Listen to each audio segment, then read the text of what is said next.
Class 10 chapter number 7 coordinate geometry के फॉर्मूले and concept को अब हम अंडरस्टैंड करेंगे। बहुत ही इम्पोर्टेंट चैप्टर है। बोर्ड एग्ज़ाम इसके कम से कम 7 मार्क्स के क्वेश्चंस आते हैं। तो सबसे पहले हम बात करते हैं इसके कॉन्सेप्ट की। बात में हो रही है सबसे पहले हॉरिजेंटल लाइन। हॉरिजेंटल लाइन को हम क्या कहते हैं? X axis. X axis is called horizontal line, ठीक है ना। उसके बाद वाई एक्सिस। सबसे पहले मैं आपको बता रहा हूँ कार्टेशियन प्लेन के इंट्रोडक्शन के बारे में। एक नंबर का क्वेश्चन जो है इनमें से आ सकता है। वाई एक्सिस का मतलब होता है वर्टिकल लाइन। जो वर्टिकल लाइन होती है उसको वाई एक्सिस कहते हैं और ये हॉरिजेंटल लाइन को एक्स एक्सिस कहते हैं। अगला जो वर्ड है कार्टेशियन प्लेन। कार्टेशियन प्लेन किसको कहते हैं? एक्स वाई एक्सिस से जो प्लेन बनता है उस प्लेन को ही कार्टेशियन प्लेन कहा जाता है। यानी x y plane is called Cartesian plane. Next जो वर्ड है वो वर्ड है ओरिजिन। ओरिजिन का मतलब क्या होता है? तो ओरिजिन का मीन होता है intersecting point. Intersecting point is called origin, ठीक है ना। जहाँ पर एक्स एक्सिस और वाई एक्सिस जो एक दूसरे को इंटरसेक्ट करते हैं उस पॉइंट को ओरिजिन कहा जाता है। नेक्स्ट वर्ड में आता है कोऑर्डिनेट। सबसे इम्पोर्टेंट है, कोऑर्डिनेट के ऊपर बोर्ड एग्जाम में क्वेश्चन पूछ सकते हैं। कोऑर्डिनेट का मतलब क्या होता है? एक्स एंड वाई की वैल्यू, यानी value of x and y. ये ब्रैकेट में राइट किया हुआ होता है, ब्रैकेट बना हुआ होता है और उस ब्रैकेट के अंदर जो फर्स्ट वैल्यू होती है वो एक्स की होती है और सेकंड जो वैल्यू होती है वो वाई की होती है। वाई की वैल्यू को रिप्रेजेंट करती है, तो इसी को कोऑर्डिनेट कहते हैं। और यहाँ पर x की जो वैल्यू है उसका एक और नाम है वैल्यू ऑफ एब्सिस्सा। अगर आपसे कहे वैल्यू ऑफ एब्सिस्सा राइट करो, इसका मतलब आपको x की वैल्यू के बारे में बताना है। वैल्यू ऑफ ऑर्डिनेंट, y की जो वैल्यू होती है उसको ऑर्डिनेंट कहते हैं। x की वैल्यू को एब्सिस्सा कहते हैं, y की वैल्यू को ऑर्डिनेंट कहते हैं। बात हो रही है अब अगले पॉइंट की, कोऑर्डिनेट की। तो कोऑर्डिनेट में सबसे पहला वर्ड आता है एक्स एक्सिस। अगर आपसे कहे एक्स एक्सिस के कोऑर्डिनेट राइट करो तो इसका मतलब होता है एक्स एक्सिस के ऊपर एक्स की वैल्यू क्या होती है और वाई की वैल्यू क्या होती है। आपको पता है एक्स एक्सिस पर जितने भी नंबर्स होते हैं वो सारे रियल, क्या कौन से नंबर्स होते हैं? इंटीजर्स होते हैं, नंबर लाइन जिसको हम कहते हैं। और एक्स एक्सिस पर वाई की वैल्यू क्या होती है? ज़ीरो होती है। तो एक्स एक्सिस के कोऑर्डिनेट होंगे x comma zero. Y axis के कोऑर्डिनेट क्या होंगे? Zero comma y. और ओरिजिन के कोऑर्डिनेट होंगे ज़ीरो कॉमा ज़ीरो। तो कहने का मतलब है स्टूडेंट, जब बात होती है कोऑर्डिनेट की तो तीन कोऑर्डिनेट आपको याद रखने हैं। एक्स एक्सिस के x comma zero, y axis के zero comma y, origin zero comma zero. अगला जो वर्ड आ रहा है quadrant. X axis and y axis intersect by each other, then Cartesian plane divide four equal part and every part is called quadrant। यानी जो four part बनते हैं उनको क्वाड्रेंट कहते हैं। फर्स्ट क्वाड्रेंट के अंदर याद रखना, फर्स्ट क्वाड्रेंट के अंदर एक्स की वैल्यू भी पॉजिटिव होगी, वाई की वैल्यू भी पॉजिटिव होगी। कहने का मतलब अगर दोनों वैल्यू अगर पॉजिटिव है तो वो जो पॉइंट बनेगा वो फर्स्ट क्वाड्रेंट के अंदर बनेगा। सेकंड क्वाड्रेंट में कौन आएगा? एक्स की वैल्यू नेगेटिव होती है, वाई की वैल्यू पॉजिटिव होगी। यानी सेकंड क्वाड्रेंट में एक्स की वैल्यू नेगेटिव और वाई की वैल्यू पॉजिटिव होती है। थर्ड क्वाड्रेंट में एक्स भी नेगेटिव होगा, वाई भी नेगेटिव होगा। कहने का मतलब अगर दोनों वैल्यू नेगेटिव है तो वो थर्ड क्वाड्रेंट में पॉइंट बनेगा। फोर्थ क्वाड्रेंट में एक्स पॉजिटिव वाई नेगेटिव होता है। यानी फोर्थ क्वाड्रेंट में याद रखना एक्स की वैल्यू पॉजिटिव और वाई की वैल्यू नेगेटिव होती है। नेक्स्ट वर्ड है distance of a point x comma y from x axis. इस लाइन का मतलब है स्टूडेंट, अगर आपको क्वेश्चन में एक पॉइंट दे दे, फिर आपसे कहे कि वो जो पॉइंट है वो एक्स एक्सिस से कितना दूर है, तो उसकी डिस्टेंस निकालनी है। तो यहाँ पर हमने एक एग्जांपल लिया है, यहाँ पर हमने एक पॉइंट लिया, आप देख सकते हो पॉइंट बी को देख सकते हो। मान लो इस पॉइंट बी के कोऑर्डिनेट है एक्स कॉमा वाई। अब आपको बताना है कि ये जो पॉइंट बी है वो एक्स एक्सिस से कितना दूर है, कहने का मतलब ये वाली डिस्टेंस आपको निकालनी है। अब ये जो डिस्टेंस है वो किसके इक्वल है, वाई के इक्वल है। कहने का मतलब है इस पॉइंट पर जो वाई की वैल्यू जो होगी वो आपको ये बताएगी कि पॉइंट बी एक्स एक्सिस से कितनी डिस्टेंस पर है।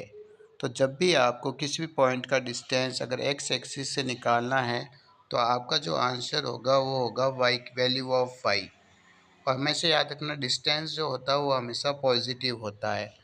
अगर आपको वाई की वैल्यू नेगेटिव में दे रहा है और फिर बोल रहा है कि वो पॉइंट एक्स एक्सिस से कितनी डिस्टेंस पर है तो आंसर हमेशा आपको पॉजिटिव में देना है। Distance of a point x comma y from y axis, कहने का मतलब है स्टूडेंट एक पॉइंट का डिस्टेंस जब भी आपको वाई एक्सिस से निकालना है तो आपका जो आंसर होगा वो होगा एक्स यूनिट। कहने का मतलब एक्स की जो वैल्यू होगी वही आपका आंसर होगा। अगला जो फार्मूला है distance between two points A x one y one and B x two y two. अगर आपको दो पॉइंट दे रहा है और दो पॉइंट के बीच का अगर आपको डिस्टेंस निकालना है, मान लो ये फर्स्ट पॉइंट है हमारा ए और ये सेकंड पॉइंट है हमारा बी। फर्स्ट पॉइंट के जो कोऑर्डिनेट होंगे वो x1 y1 कहलाएंगे, सेकंड पॉइंट के कोऑर्डिनेट x2 y2 होंगे। अब उन दोनों पॉइंट के बीच का ये डिस्टेंस निकालना है तो आपको इस वाले फार्मूला का यूज़ करना है। डिस्टेंस कहाँ से निकाल रहे हैं, ए टू बी। तो क्या फार्मूला है, under root x2 minus x1 का whole square plus y2 minus y1 का होल स्क्वायर। तो इस फार्मूले के यूज़ से हम किसी भी दो पॉइंट के बीच का डिस्टेंस निकाल सकते हैं। अगला जो फार्मूला है distance of a point x comma y from the origin. कभी भी आपको अगर ओरिजिन से किसी भी पॉइंट का अगर डिस्टेंस निकालना है तो मान लो तो उसका फार्मूला होगा root x square plus y square. इसको समझने के लिए मैं आपको एक एग्जांपल बता देता हूँ। यहाँ पर देख लो एक पॉइंट बनाया मैंने ए नाम का और इस पॉइंट के कोऑर्डिनेट है 6,8। अब मुझे बताना कि ये जो पॉइंट है वो इस ओरिजिन से कितनी डिस्टेंस पर है, ये वाली डिस्टेंस मुझे फाइंड करनी है। तो आपको डायरेक्ट फार्मूला लगाना है under root x square plus y square. अब यहाँ पर जो एक्स की जो वैल्यू है वो होगी आपकी 6 और वाई की वैल्यू जो है वो होगी आपकी 8। तो सीधा पुट करेंगे रूट 6 का स्क्वायर प्लस 8 का स्क्वायर। 6 का स्क्वायर 36 होता है, 8 का स्क्वायर 64 होता है, दोनों को प्लस करेंगे तो 100 आएगा, 100 का रूट 10 यूनिट। तो इस तरीके से भी किसी भी पॉइंट का अगर आपको डिस्टेंस निकालना है तो आप डायरेक्ट फार्मूला लगा सकते हो under root x square plus y square. आपको क्वेश्चन में एक पॉइंट दिया हुआ होगा। अब हम बात करते हैं टाइप ऑफ ट्राइंगल्स में, यानी इस चैप्टर में राइट एंगल ट्राइंगल्स को चेक करना है, इक्विलेटर को चेक करना है, आइसोस्केलस को चेक करना है। आपको ट्राइंग कोऑर्डिनेट देगा वर्टिसेस के। तो जब भी आपको किसी भी ट्राइंगल के वर्टिसेस के अगर आपको कोऑर्डिनेट दे रहा है और फिर ट्राइंगल टाइप ऑफ ट्राइंगल बताना है तो आपको तीनों साइड फाइंड करना है। मान लो ये वाली साइड फाइंड करेंगे डिस्टेंस बिटवीन टू पॉइंट से, फिर बी सी फाइंड करेंगे, फिर ए सी फाइंड करेंगे। ठीक है ना। ट्राइंगल को आप किसी भी नाम से शो कर लेना, ए बी और ये सी। तो आपको डिस्टेंस बिटवीन टू पॉइंट्स से आपको पहले सबसे पहले तीनों साइड को फाइंड कर लेना है। उसके बाद में आपको सबसे पहले चेक करना है राइट एंगल ट्रायंगल्स को। राइट एंगल ट्रायंगल्स को कैसे चेक करेंगे, square of large side equals to sum of square of remaining two sides. कहने का मतलब है अगर बड़ी साइड का स्क्वायर, मान लो यहाँ पर बड़ी साइड मैंने क्या ली है, एक ट्रायंगल लिया जिसकी तीन साइड मैंने दी है 6, 10 और 8। तो बड़ी साइड का स्क्वायर करो, जैसे 10 का स्क्वायर किया, फिर 6 और 8 का भी स्क्वायर करो, 6 का स्क्वायर 8 का स्क्वायर, फिर दोनों के स्क्वायर को प्लस करो। तो 10 का स्क्वायर 100 होगा, 6 का स्क्वायर 36, 8 का स्क्वायर 64, दोनों को प्लस करेंगे 100, इधर भी 100 आ रहा है। तो कहने का मतलब ये है अगर बड़ी साइड का स्क्वायर रिमेनिंग टू साइड के स्क्वायर के सम के इक्वल आता है तो 100% ये राइट एंगल ट्रायंगल्स को शो करेगा। इक्विलेटर ट्रायंगल को पकड़ना बहुत ही इजी रहेगा आपके लिए। आप क्या करेंगे, जब भी आपको ट्रायंगल के वर्टिसेस के कोऑर्डिनेट देगा तो आपको तीनों साइड फाइंड करनी है, ये ए बी BC और AC, अगर तीनों साइड इक्वल आ जाती है, तीनों साइड अगर सेम आ जाती है तो मान लेना ये इक्विलेटरल ट्रायंगल को शो कर रहा है, ठीक है ना। आइसोस्केलस ट्रायंगल में क्या होता है, two sides are equal. Isosceles triangle किसको कहते हैं, जिसकी दो साइड क्या होती है, इक्वल्स होती है। हम अब अगले वर्ड की बात कर रहे हैं, कोलिनियर। कोलिनियर का मतलब होता है 3 पॉइंट्स ऑन वन लाइन। कहने का मतलब है आपको क्वेश्चन में 3 कोऑर्डिनेट देगा, फिर आपसे कहेगा कि वो जो तीनों कोऑर्डिनेट जो है क्या वो एक स्ट्रेट लाइन के ऊपर आ रहे हैं या नहीं आ रहे हैं। तो आपको क्या करना है, एक इमेजिनरी डॉ बनाना है। सबसे पहले एक लाइन बनाएंगे, ठीक है ना, और फिर तीनों पॉइंट को शो करेंगे A, B और C नाम से। अगर कोऑर्डिनेट को अगर कोई लेटर यूज़ किया हुआ है तो उस लेटर का ही यूज़ करना है। उसके बाद में आपको क्या करना है, AB, BC और AC की डिस्टेंस निकालनी है, डिस्टेंस बिटवीन टू पॉइंट से। और कोलिनियर का कॉन्सेप्ट क्या है, सम ऑफ टू साइड्स, कोई भी दो साइड का टोटल अगर थर्ड साइड के इक्वल आ रहा है तो समझ लेना वो तीनों पॉइंट्स जो है वो कोलिनियर है। यानी sum of two sides equals to third side, ये आना चाहिए, तभी हम कह सकते हैं कि तीनों पॉइंट जो है वो कोलिनियर है। अगले कॉन्सेप्ट की बात करते हैं टाइप ऑफ क्वाड्रिलेटरल्स की। तो सबसे पहले हम रेक्टेंगल्स की बात करते हैं। आपको ड्रॉ में साफ दिखाई दे रहा है, रेक्टेंगल हम किसको कहते हैं, जिसकी ऑपोजिट साइड इक्वल होती है और दोनों डायगोनल जो होते हैं वो भी इक्वल होते हैं। कहने का मतलब opposite side are equal and diagonal are equal. आपको यहाँ पर मैंने सिंबल बना के दिया है, तो आप देख भी सकते हो ड्रॉ से। अगला जो आता है वो आता है पैरेललोग्राम। पैरेललोग्राम में भी ऑपोजिट साइड जो होती है वो इक्वल होती है और डायगोनल जो होते हैं वो नॉट इक्वल होते हैं।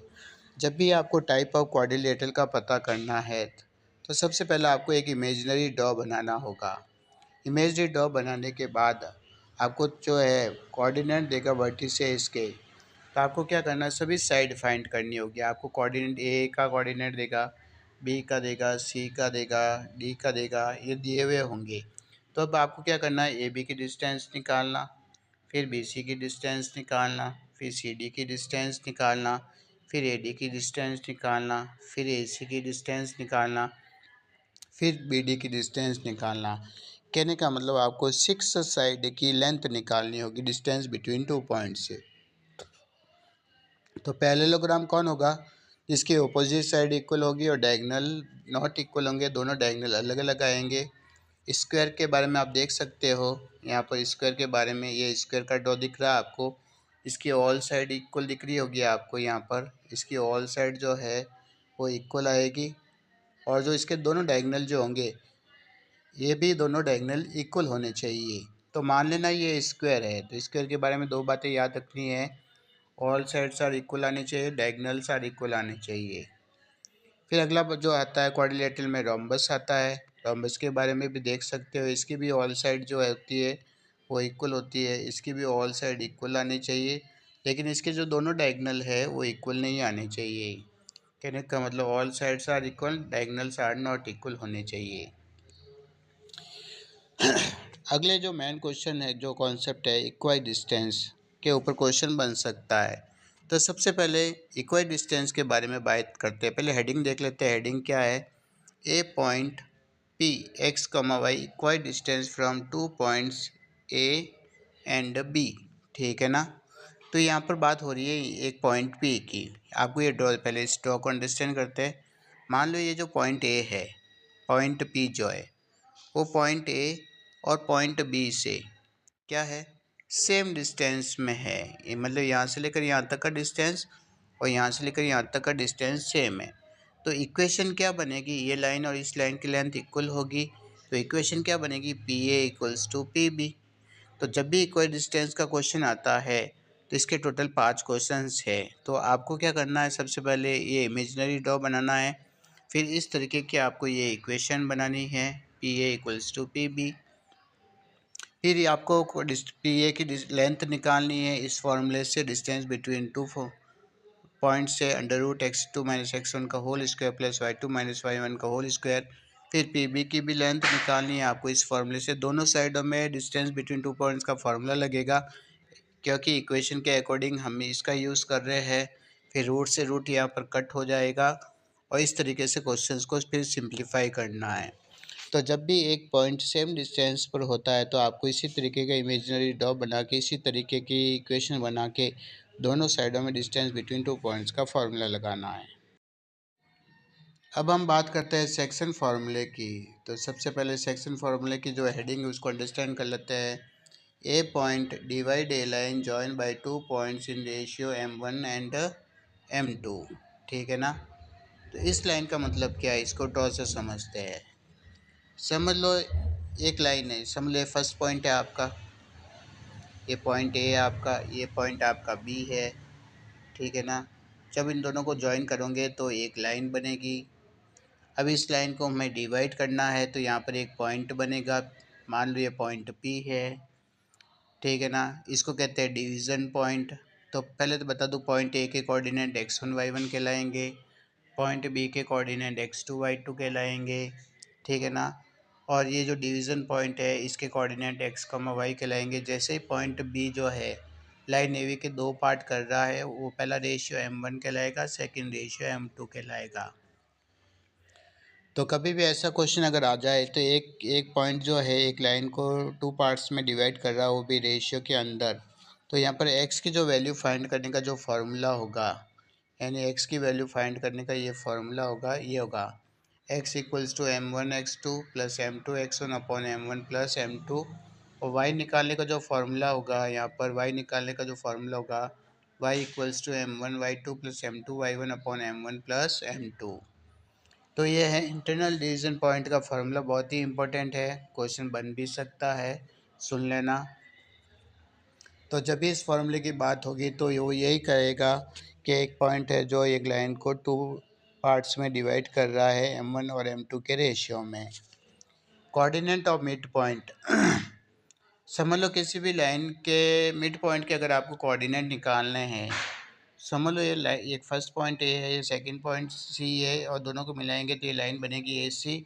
फर्स्ट ए के कोऑर्डिनेट x1 y1 कहलाएंगे, सी के कोऑर्डिनेट x2 y2 कहलाएंगे, कोऑर्डिनेट बी को होंगे एक्स वाई, और एक्स बी जो है यहाँ पर मिड पॉइंट है। और जब भी आपको मिड पॉइंट के कोऑर्डिनेट निकालने हैं तो एक्स निकालने का जो फार्मूला होगा x1 प्लस x2 अपॉन 2 होगा, और वाई बनाने का फार्मूला होगा y1 प्लस y2 अपॉन 2। एक वर्ड आएगा ट्राइसेक्शन। ट्राइसेक्शन का मतलब होता है एक लाइन को थ्री पार्ट्स में डिवाइड करना। मान लो एक लाइन है, यहाँ पर ये लाइन है ए डी लाइन। अब इसको थ्री पार्ट में डिवाइड करना है तो बीच में दो पॉइंट बनाने होंगे बी और सी नाम के। तो पॉइंट ए के कोऑर्डिनेट तो x1 y1 होंगे, डी के कोऑर्डिनेट x2 y2 होंगे, और बी और सी जो है इनको कहते हैं ट्राइसेक्शन पॉइंट। जब ट्राइसेक्शन का मतलब होता है थ्री इक्वल पार्ट्स। जैसे ही एक लाइन थ्री इक्वल पार्ट में डिवाइड हो जाती है, मान लो तीनों की लेंथ 3 3 3 है, जब इनको कट करेंगे तो इनका सबका रेशियो 1 1 1 आएगा। इसका मतलब ये भी 1 है, ये भी 1 है, ये भी 1 है। अब मैं आपसे बात करूं, जब भी आप यहाँ पर ये ट्राइसेक्शन वाला क्वेश्चंस करोगे, बोर्ड में आता भी है, फिर आपसे कहेगा ट्राइसेक्शन पॉइंट के कोऑर्डिनेट निकालो, मतलब बी के कोऑर्डिनेट और सी के कोऑर्डिनेट निकालो। तो आपको पता करना होगा पॉइंट बी जो है वो लाइन ए डी को कौन से रेशियो में डिवाइड करता है। तो आप देख सकते हो कि पॉइंट बी जो है लाइन ए बी को कितने रेशियो में डिवाइड कर रहा है, 1:2 में डिवाइड कर रहा है। क्यों? पॉइंट बी है ये, और इस पॉइंट बी के इधर जो है एक रेशियो, इधर कितने रेशियो आ रहे हैं, दो रेशियो आ रहे हैं, तो 1:2। और पॉइंट सी जो है, पॉइंट सी को कितने रेशियो में डिवाइड कर रहा है यहाँ पर, पॉइंट सी को आप ध्यान से देखो, पॉइंट सी ये रहा, जो लाइन ए डी को कितने रेशियो में डिवाइड कर रहा है, इधर 2 आ रहा है, इधर 1 आ रहा है, तो 2:1 में डिवाइड कर रहा है। लास्ट फार्मूले की बात करते हैं, एरिया ऑफ रोम्बस। जब भी आपको फाइंड करना है तो सबसे पहले उसके दोनों डायगोनल की लेंथ निकालना है। फिर एरिया ऑफ रोम्बस का जो फार्मूला होता है 1/2 प्रोडक्ट ऑफ डायगोनल्स होता है।